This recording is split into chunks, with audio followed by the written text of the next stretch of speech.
Well, the ceasefire, it seems, has cracked and the fallout looks immediate. Just hours after the truce between Israel and Iran that was declared, brokered and announced by US President Donald Trump himself, air raid sirens are back across northern Israel. We've got some of those visuals as well. And the Israeli military now says that Iran has launched yet another ballistic missile barrage, violating the ceasefire that was barely hours old. Donald Trump took to Truth Social, calling it a 12-day war, notwithstanding even 12 hours of this ceasefire. Meanwhile, the Israeli Defense Forces, it has issued evacuation orders for a block in Iran's capital, Tehran, confirming it is targeting missile launch sites that were seconds away from firing. Iran's military is denying any fresh strikes, blaming false flag operations, whilst Israel says any breach will be met with force. Visuals from Beersheba in Israel on your screens. Iran has denied these attacks, calling them flag operations, and Israel saying it doesn't matter what kind of operations these are going to be met with equal retaliatory force. Now, President Donald Trump, who had just pleaded for both sides to honor this truth, is yet to respond to this renewed escalation. The question now, is the truce still alive? Well, the visuals from Beersheba would tell you a completely different picture. So is the truce really alive, or is it already dead? Is it a battle of who's going to have the last laugh? Is it another red-faced moment for the Republican administration and the White House with the West Asian crisis in Israel and Iran? Look at what happened yesterday with the attack on the Al Udeid base in Qatar. Experts suggesting it was an embarrassing moment for Donald Trump. After the B-2 bombings, the bunker busters dropped at the 3 nuclear sites in Iran. Attacks from Iran on US military bases.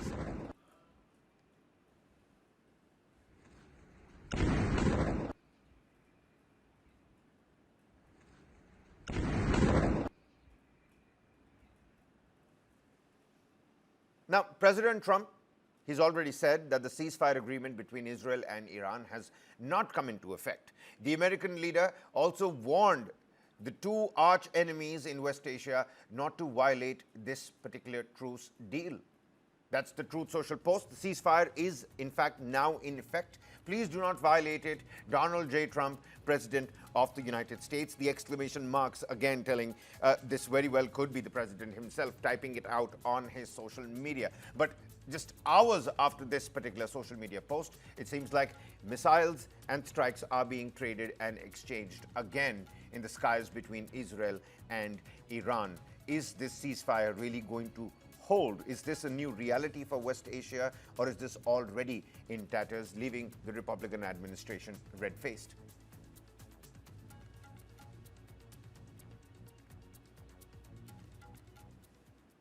Now, Russia. Earlier, Abbas Araghchi, the foreign minister of Iran, he visited Moscow to meet Vladimir Putin, and now Russia has issued a firm rebuttal to claims that it hasn't done enough to support Iran. The Kremlin says Moscow has taken a clear and supportive stance and warned that some are trying to spoil its ties with Tehran by spreading disinformation. The Russian statement came amid reports that Iranian foreign minister conveyed verbal messages from Iran's leadership to President Putin, but not a formal letter as earlier was being speculated.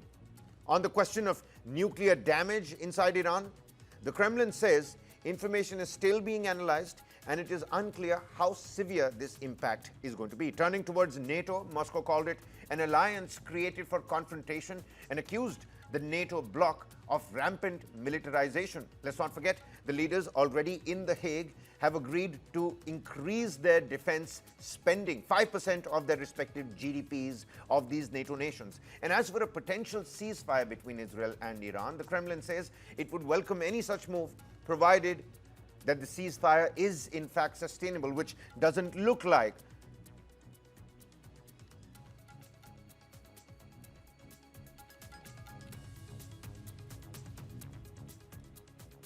In another ripple effect incident, an Iraqi military spokesperson, and we've got the latest visuals as well, has said that a number of drones targeted several Iraqi military sites and bases. Iraqi military spokesperson, he said that targeting caused significant damage to the radar systems at several of these bases without any human casualties. That's, well, the fortunate aspect of these developments. Iraqi military spokesperson has also said that all targeted sites belonged to Iraqi security forces. These are not US military bases, important and notable military bases in Iraq as well. These attacks not on those US military bases, but in fact on Iraqi military sites. Meanwhile, Iran's atomic chief, Islami, has said that arrangements are being made, and they were made in advance, for the restoration of nuclear industry in Tehran.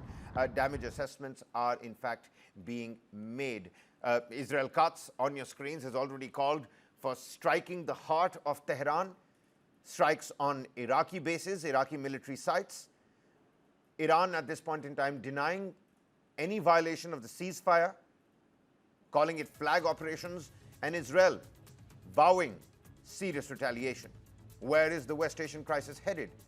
Well, million-dollar question right now.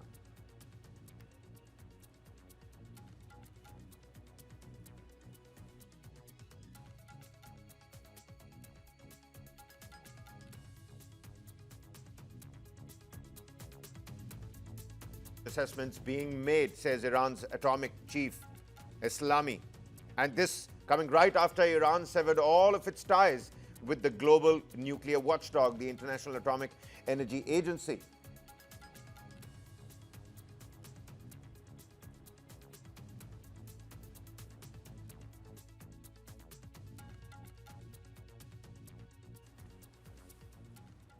Well, we placed our own journalistic boots on the ground. My colleague Manish Jha continues to be in Tel Aviv, getting us ground reports from, in fact, ground zero. Here's one coming from Beersheba, where we earlier showed you those visuals of the latest missile strike. We're learning of at least 4 people that have been killed in these latest strikes. This Donald Trump ceasefire continues to be in tatters. Take a look at what's happening on the ground in Beersheba. This is News 9's exclusive. ये खंडहर, ये विध्वंस, ये तबाही, और इसका नाम शायद अंग्रेजी में अमेरिका में लोग सीज फायर कहते हैं। राष्ट्रपति ट्रंप ने सीज फायर का ऐलान किया और उसके तुरंत बाद ईरान की तरफ से मिसाइल हमले किए गए, और जिसका परिणाम ये हुआ कि इस वक्त आप देख रहे हैं इजराइल के इस बीरशेबा के इलाके में।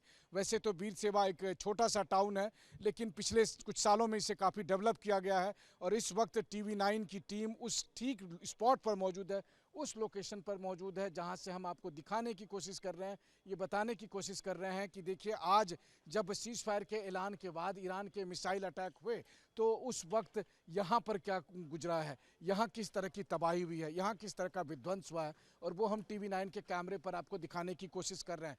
अभी भी देखिए उस तबाही के बाद, मिसाइल के गिरने के बाद, जिसमें आधिकारिक तौर पर 4 लोगों के मारे जाने की बात कही जा रही है, लेकिन ये संख्या बढ़कर 8 तक बताई जा रही है। वहीं दूसरी तरफ जो घायलों की संख्या है वो करीब 3 दर्जन के करीब घायल हैं, जो कि यहाँ पर मौजूद गंभीर रूप से घायल हैं। और यहाँ पर अगर आप देखें तो इस बिल्डिंग में, जो कि 6 या 7 मंजिले बिल्डिंग है, और यहाँ पर सुरक्षाकर्मी, राहत कर्मी किस तरह से जो बिल्डिंग की एक छत के पास हैं और वहाँ से सीढ़ियों के जरिए अलग अलग जगह पर जाकर वो देखने की कोशिश कर रहे हैं कि कहीं कोई व्यक्ति इस मलबे में अभी भी दबा हुआ तो नहीं है, कहीं ऐसा कोई व्यक्ति तो नहीं है जिसकी आवाज़ नहीं पहुंच पा रही हो या जो नहीं निकल पाया अभी तक, और वो अगर कहीं यहाँ पर दबा हो तो लगातार वो जद्दोजहद चल रही है। और इन तमाम मुश्किल के बीच में ये कोशिश की जा रही है कि किसी तरीके से, जरा रोहित आगे बढ़िए। सबसे बड़ी बात यह है कि जिस वक्त हम यहाँ पर खड़े हैं, मेरे कैमरा सहयोगी रोहित ने एक किताब के बारे में यहाँ पर दिखाया। रोहित जरा इस किताब को भी दिखाइए, बड़ा अच्छा रेफरेंस है इसका। अब देखिए कि ठीक उस विध्वंस की इमारत के बीच में ये किताब है, जिस किताब का नाम है सुसाइड, और ये राइटर जो है एमिली डुरखेम की किताब है ये सुसाइड। और जाहिर है मुझे नहीं पता कि ये सुसाइड किसका है, ये सुसाइड ईरान ने किया है, या सुसाइड इजराइल ने ये जंग छेड़कर की है, या फिर सीज फायर के नाम पर प्रेसिडेंट ट्रंप को इंगित करने वाली ये सुसाइड नाम की किताब का एक सांकेतिक महत्व। लेकिन इसमें कोई दो राय नहीं कि अभी के जो हालात हैं इसको देखकर तो मुझे नहीं लगता कि इजराइल अब सीज फायर को इतनी आसानी से मानने वाला है। Well, now, just yesterday, Iran responded to the United States' direct involvement in the Iran-Israel conflict by targeting its military assets, this in Qatar, the Al Udeid air base. Explosions were heard over Qatar's capital, Doha, as Iran attacked Al Udeid air base, the largest U.S. military base in West Asia. It was developed somewhere in the 1990s, cost about $1 billion to the United States. And not just that, well, it's also important for the Central Command.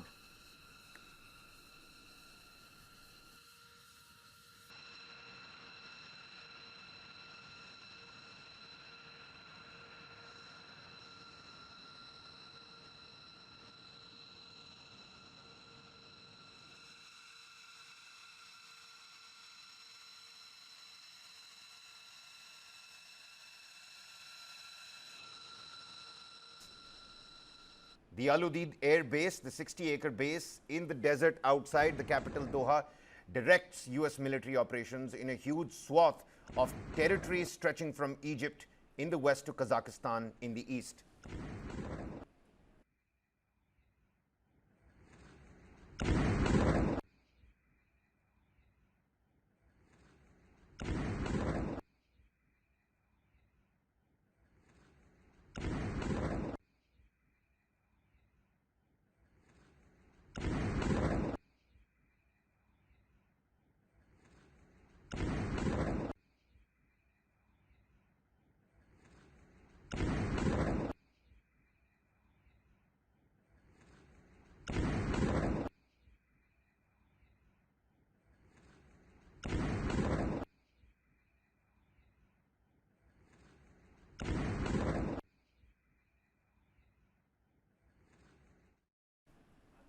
Now, with over 40,000 troops stationed across at least 19 sites, President Trump now faces his toughest strategic challenge yet: how to protect U.S. assets from retaliation, whilst weighing if and how America should enter the Iran-Israel conflict. Now, on Wednesday, Washington authorized voluntary evacuations from multiple U.S. bases and embassies across the Gulf, a signal that the threat is real and rising. From Bahrain to Kuwait to UAE, these bases that we're mentioning on your screens are not just critical military outposts, they're high-value targets. And now, with 6 B-2 bombers that were earlier on the move towards Guam and the CENTCOM bases, they were already on high alert. And then yesterday, Iran, in fact, did end up attacking the Al Udeid air base. Let's take a look at America's most notable bases in West Asia once again, and what's at stake if this war does, in fact, spill over. The Al Udeid air base, it's a CENTCOM HQ, about 10,000 troops stationed here. It is a drone and fighter craft hub. The NSA Bahrain, this is the HQ for the United States' Navy's 5th Fleet. The 30 Tomahawk missiles that were landed on Isfahan, well, the ships came right from here. 9,000 plus personnel here, and it's a key naval stronghold in West Asia for the United States. You've got Camp Arifjan in Kuwait. This is again a U.S. logistics and command hub. The Army and Marine units are stationed here in Kuwait. And at the Al Dhafra, this is another air base in the United Arab Emirates. F-22 Raptors are stationed here. Drones and surveillance aircraft also come here for their sorties. The Erbil air base in Iraq is another mention. Well, the latest strikes that happened, they did not happen on the Erbil air base. They happened on Iraqi military sites. But operations in Iraq, in Syria, and in West Asia are again controlled from the Erbil air base in Iraq.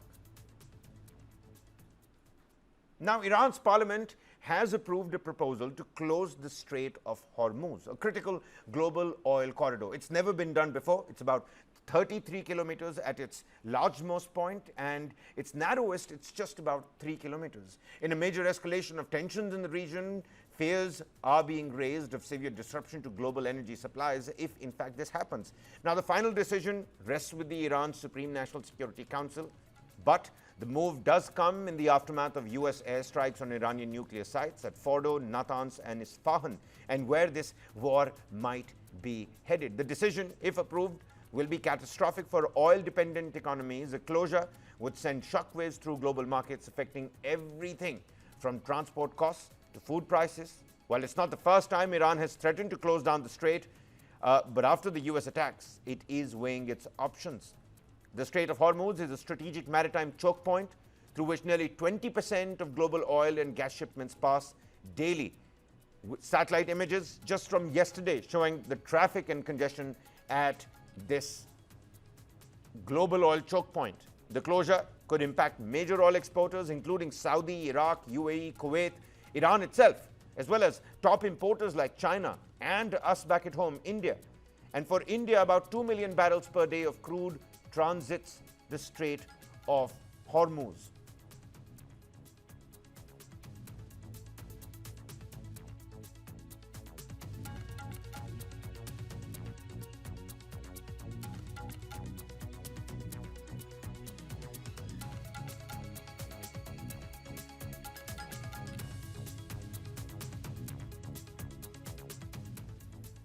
Well, quickly take your focus back to Tel Aviv. My colleague Manish Jha has been sending us exclusive ground reports. Take a look at how people are scrambling for cover. This is another one on the missile strikes in Tel Aviv. अब siren बज रहा है, इस वक्त siren बज रहा है और तेल अवीव के आसमान में अब मिसाइल आ चुके हैं। उसका ये सबसे बड़ा प्रमाण है कि अभी देखिए कि मेरे पीछे आप जो कई बहुत से लोगों को यहाँ देख रहे थे जो सब सुरक्षित ठिकाने में बंकर की तलाश में यहाँ पर आए हुए थे। और इस वक्त जरा सा रोहित इधर पहले दिखाइए। अब ये देखिए कि इस छोटे से गेट से वो सब अंदर जा रहे हैं और वहीं रोहित दिखाइए ये दोनों जो कपल हैं ये किस तरीके से दौड़ते हुए दूसरी तरफ जा रहे हैं।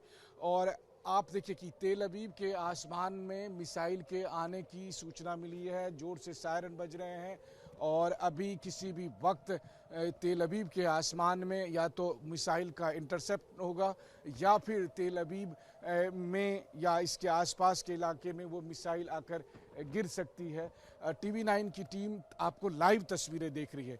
एक तरफ मतलब अगर ट्रंप सीज फायर की बात कह रहे हो तो कम से कम ये सीज फायर के लिए। और ये देखिए टीवी 9 के कैमरे पर इस वक्त आप उन मिसाइलों को देख सकते हैं, ईरान के वो मिसाइल। ये देखिए इस वक्त तेल अवीव के टीवी 9 के कैमरे पर इस वक्त आप ईरान के उन मिसाइलों को देख रहे हैं जो कि तेल अवीव पहुंचे हैं।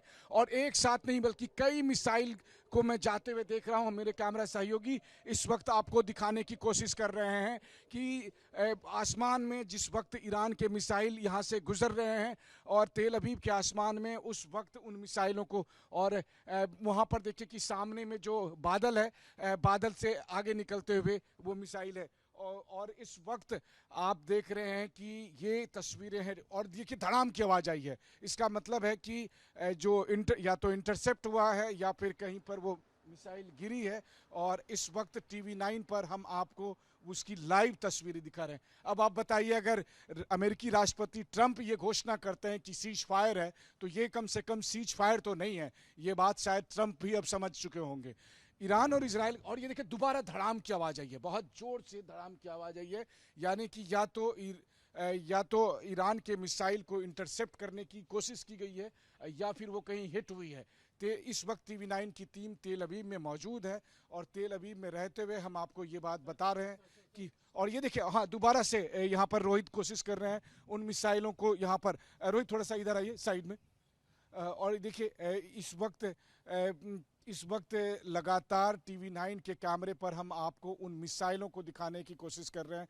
अब आप देखिए कि सुबह का वक्त है, आसमान में बादल छाए हुए हैं और उन सब के बीच में कई ईरानी मिसाइलों को हम इस वक्त देख पा रहे हैं जिनको इंटरसेप्ट करने की कोशिश की जा रही है इजरायली एयरफोर्स के जरिए और इजराइल के एयर डिफेंस सिस्टम के जरिए।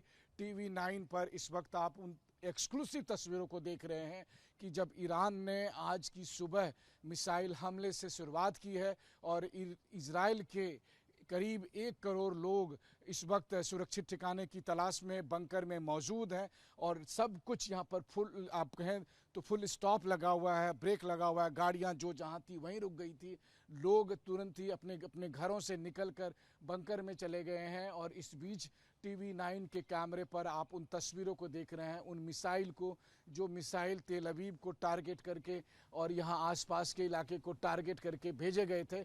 उन मिसाइलों को इंटरसेप्ट करने की कोशिश की गई है और जहाँ इंटरसेप्ट करने की कोशिश की गई है ठीक उसी जगह से टीवी 9 के कैमरे पर हम आपको उसे दिखाने की कोशिश भी कर रहे हैं।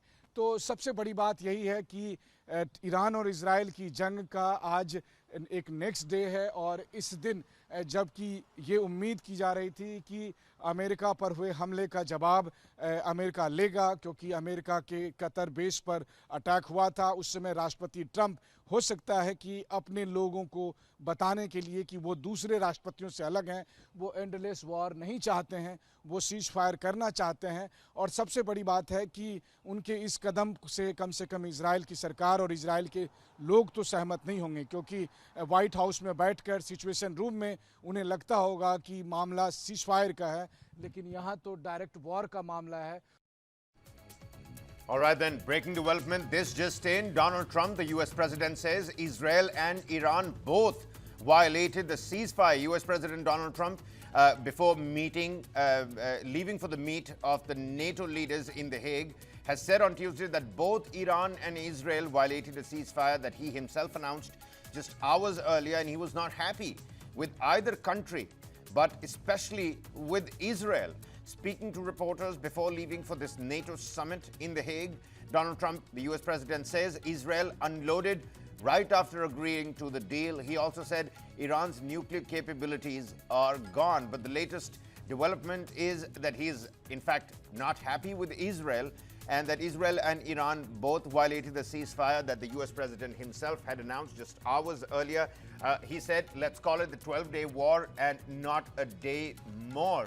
But at this point in time, the ceasefire being violated, not standing even 12 hours, is it an embarrassing position for Donald Trump, who would come out with those braggadocio statements on Truth Social, but the ceasefire not standing continuously in tatters, cracks that were visible quite rightly right after those Truth Social posts. And the US President Donald Trump saying that Israel unloaded right after the violation, right after the ceasefire was announced, and that Iran's nuclear capabilities are gone. News 9's senior executive editor Aditya Rajkol joins us on the broadcast here. Aditya, God knows what's going to happen at the NATO summit in The Hague. The leaders are already there about 2 days prior to US President Donald Trump, because they must prepare for what Donald Trump might bring to them. But Donald Trump certainly not happy with Iran or Israel for violating this ceasefire. He himself announced with those major exclamation points on social media.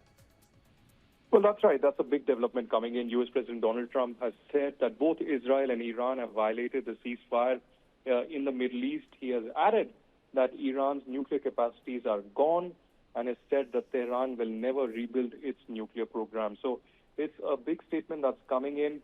He doesn't seem to be happy with both Israel and Iran, but especially with Israel in this particular case. Remember, earlier in the day, he had announced a ceasefire between Israel and Iran, but repeatedly thereafter we had firing that continued, missile attacks by Iran initially that led to killing of 4 civilians in Israel, and thereafter some response coming in from the Israeli Defense Force. Also, there have been some assassinations that have been reported in Tehran as well.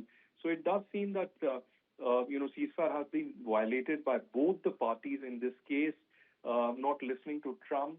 We'll have to wait and watch how things unfold, but clearly it doesn't seem that the ceasefire has completely been enforced down on ground. The Israel-Donald Trump relation, can we try and, put that under some sort of scrutiny? Because back in 2020, and we were discussing this last night when the Al-Udeid air base came under attack, Aditya, back in 2020, Qasem Soleimani, it was the same playbook. The drone strikes were carried out. There was some sort of coordination. They'd all told what air bases to evacuate. And then there was no sort of retaliation after Iran attacked those air bases. All of those missiles thwarted back in 2020 as well. But this particular aspect, where he says that he's especially not happy with Israel. How does one look at this development? Well, of course, both the parties, Israel and Iran, had given their commitment that they will abide by the principles of the ceasefire that were agreed upon by the 3 parties. But in this particular case now, Donald Trump clearly mentioning that he's particularly not happy with Israel, because it does seem that Israel went ahead with a lot of statements coming in from the ministers in the cabinet of Benjamin Netanyahu, that there will be a strong response, a revenge taken against Tehran. There have been some multiple, airstrikes by Israel in the morning in Tehran. There have been several casualties that have been reported. Also, there were evacuation orders that were given by the IDF in the center of Tehran, saying that there will be limited airstrikes that will be carried out. And apart from that, there were statements from the defense minister the National Security Minister and the Finance Minister of Israel, indicating a very, very tough and a strong response from the Israeli side towards Iran. While there was one missile that was fired from the Iranian side after the ceasefire, there weren't any kind of casualties that really took place. So one has to wait and watch in the next couple of hours whether the ceasefire remains or there is continuous provocation and breach of ceasefire as of now. Immediately in the past 1 hour, there hasn't been any kind of a significant firing that has been reported or ballistic missiles that have been launched. But next few hours remain crucial for the implementation of this ceasefire. It seems to be turning out to be a game of who's going to have the last laugh. Israel Katz, the defense minister of Israel, says, well, we're going to strike the heart of Tehran. You just mentioned about the latest attack on Beersheba. Manish Jha also helping us out with those latest and exclusive ground reports as well. But tell us about the diminishing capabilities of Iran. Last night, people were talking about how Iran does not have the capacity to attack all of these air bases, but these weren't the same missiles that Iran has been using across North and South Israel to attack civilian infrastructure and civilian areas. Another attack in Beersheba today as well. Does Iran have the capacity, or have they been diminished, like the US president says, a nuclear and missile launching capacity and capabilities completely obliterated? What's happening? Well, firstly, just to state facts, that yesterday whatever was witnessed was clearly a staged kind of a reaction from Iran. There were early warnings that were given to United States and, of course, Qatar as well. There were, evacuations that had already been conducted of the U.S. forces and the military aircraft. So it was perhaps just to cater to the public sentiment in Iran that Iran was allowed to conduct such response against a U.S. base in Qatar. There wasn't any kind of a significant damage. There wasn't any casualties also that took place. Qatar was taken on board, as was the United States. As of now, if we speak about Iran, I think Iran does have a stockpile of ballistic missiles in its kitty, but certainly a lot of ballistic missile launch pads have been destroyed. A lot of Iranian soldiers, in fact, a lot of IRGC and the Iranian army commanders have been killed in this entire exercise over the last 12 days as well. While Trump had ended the 12-day war and called the ceasefire, it does seem that in some quarters, both in Tehran as well as in Tel Aviv, there isn't much scope for an understanding of a ceasefire. It does seem that at many angles, Israel wanted a regime change, a political change to take place in Iran. On the other side, Iran also wanted to take a very strong approach towards Israel by continuing the military confrontation against Israel. So as I said, the next few hours would be very crucial, even as the next few minutes as well, Aditya. My apologies for butting in. It seems like the president is up and running. He's awake. Israel, this is the latest Truth Social post. He says, Israel, do not drop these bombs. If you do, it is a major violation. Bring your pilots home now. Donald J. Trump, President of the United States. Seems like an order. What do you think is going to happen next now, Aditya? Israel Katz, he's already said the jets have been scrambled and we're going to strike the heart of Tehran. Will that attack now go with this new order? Seems to be like a strict demand coming from the US president here. Well, Israel and United States have had brotherly relations. We've had Trump and Netanyahu also coordinating these attacks against Iran from the very beginning.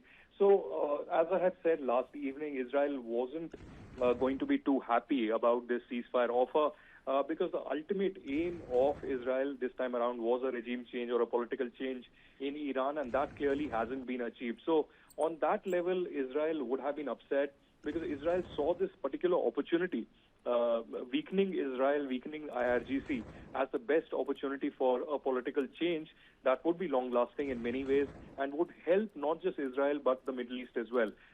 These plans certainly did not go as Israel wanted because of the approach by Donald Trump administration, which does not want the war to escalate.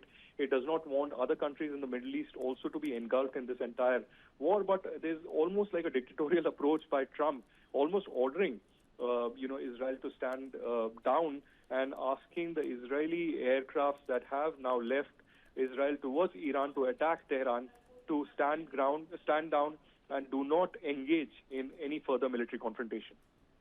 All right, Aditya Rajkol bringing us the latest details. That's the latest Truth Social post that we're bringing. This is the real Donald Trump saying, Israel, do not drop these bombs. Seems like a direct message to Netanyahu from where I'm reading it. Limited perspective coming to you. If you do it, it is going to be a major violation, says the US president. Bring your pilots home now, with an exclamation mark, says the US president Donald Trump. Do not drop these bombs. If you do it, it's going to be a major violation. And just about 5 hours from now, 5 hours back, beg your pardon, the US president, his reaction and his tweet and his tone and tenor was completely different. The ceasefire is now in effect. Please do not violate it, said Donald Trump 5 hours back. And now Donald Trump says, Israel, do not drop these bombs. If you do it, it is going to be a major violation. Bring your pilots back home now. United States' President Donald Trump not happy with Israel or Iran for going through with this ceasefire, a cessation of hostilities.